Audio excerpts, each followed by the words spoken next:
Hey guys, my name is Grayson. You might know me as Golden Glue, and I'm going to be the head coach for the Sentinels League of Legends. A little bit about me.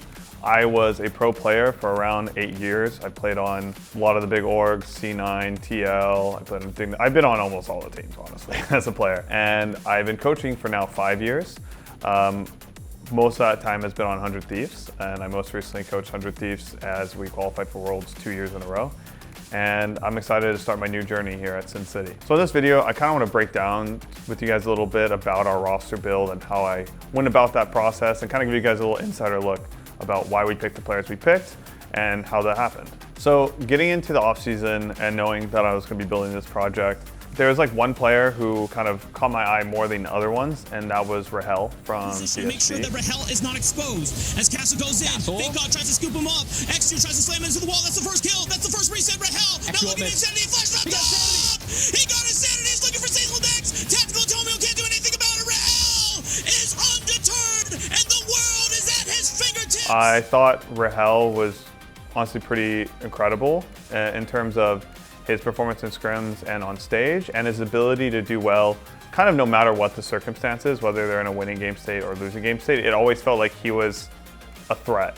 And I also kind of feel like he didn't tilt, even though, you know, we were quite a good team, 100 Thieves, and we scrimmed them. And at some point we started kind of rolling over them, but I still felt like he was a presence in the game, even when the games were one-sided. So that impressed me a lot, and he was kind of the first person I thought of like, I think I would like to build around this guy.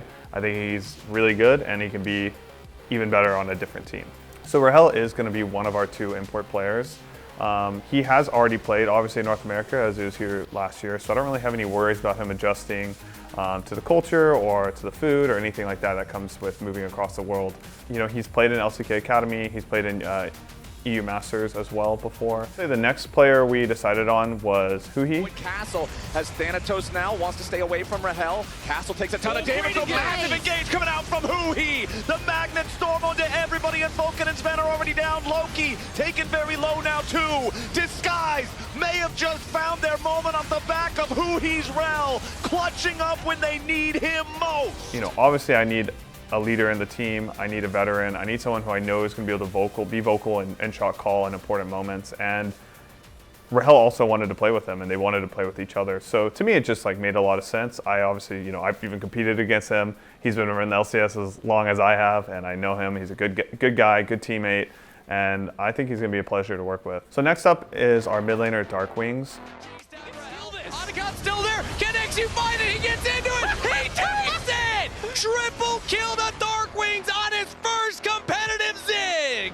So Dark Wings was in the league last year also on DSG, and he's been playing through the NA Academy circuit for a little bit now. I think he has really strong laning abilities for North American mid laners in general, and I think he was able to go toe-to-toe with even Quid, who I think was essentially like MVP of mid lane last year and over the last 2 years. And so I think he has a lot of room to grow, but he's already quite good. So I'm really excited to work with him, especially since I'm a mid laner as well. I'm hoping that my experience will help his, and I can help him kind of be the best version he can be. Next up, we have our top laner, Impact. Impact's already ready to go as well with the dominance locking up Quid. They're putting the focus of the 100 Thieves mid laner was now FBI is going to be first to die. Yon goes on a killing spree. Ayla and Quid trying to get all the way away, but Impact's got the call to make to guarantee it. Now Quid's barely hanging on to life, and Sniper's about to drop too. A double kill for the Crocodile. So Impact is a really interesting choice, I think.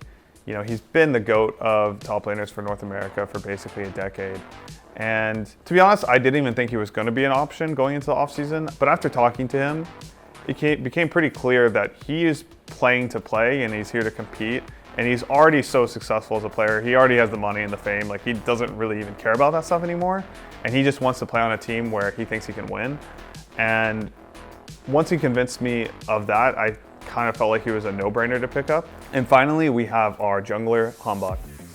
It's traded out. Meanwhile, Hambach is going nuts on the right side of the fight on the Severi, casting though a double kill. Oh, the flash is gonna miss, and that will make the big difference. So Hambach's a really interesting pickup, I think. For those who don't know, he played in LCK last year on OK Brian's. Just the year before, he was the MVP of the Challenger circuit, and he's just individually a very cracked player, and I think this roster is set up to help him flourish and help him shine.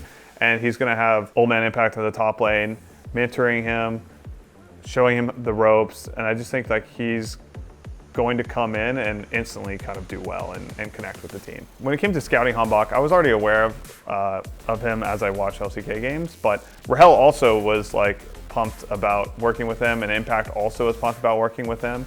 So I kind of felt like I was just really focused on building a team that these players want to play with each other. I think it's very important to have that kind of buy-in of confidence from your teammates, and I think we did a very good job of building our roster around that. So now that we have the roster kind of fully fleshed out, I'd like to talk a little bit about what I'm expecting going forward.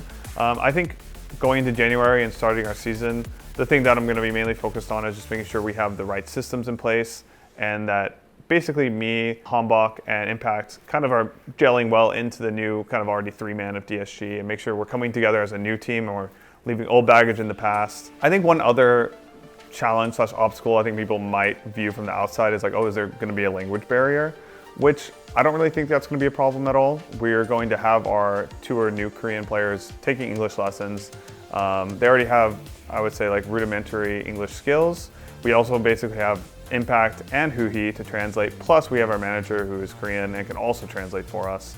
And I think it's just going to be completely fine. And I've worked with Korean players my whole career, and I don't really think it's going to be a problem. I think there's a lot of exciting things to watch on our roster. I think you can watch how cracked our 2 imports are. I think Hambach and Rahel are both just ridiculously skilled and talented. I think people will be surprised by how good Dark Wings is. And I think maybe a little bit harder to see, but the leadership from Huhi and Impact is going to be completely vital to everyone's success. You know, Impact has won 6 LCS titles and obviously a World Championship title, which is the rarest of all. And Huhi has won LCS as both a mid laner and as a support. With all that being said, overall, I think we have found a really good balance between young cracked players and some experienced veterans, and I'm really excited to see how this is going to play out. So I hope you guys enjoyed this 2026 Sentinels roster recap. I look forward to doing more with you guys. I really enjoy this kind of like fireside long form chat. And if you like it, please subscribe so we can get some more of this content out to you guys.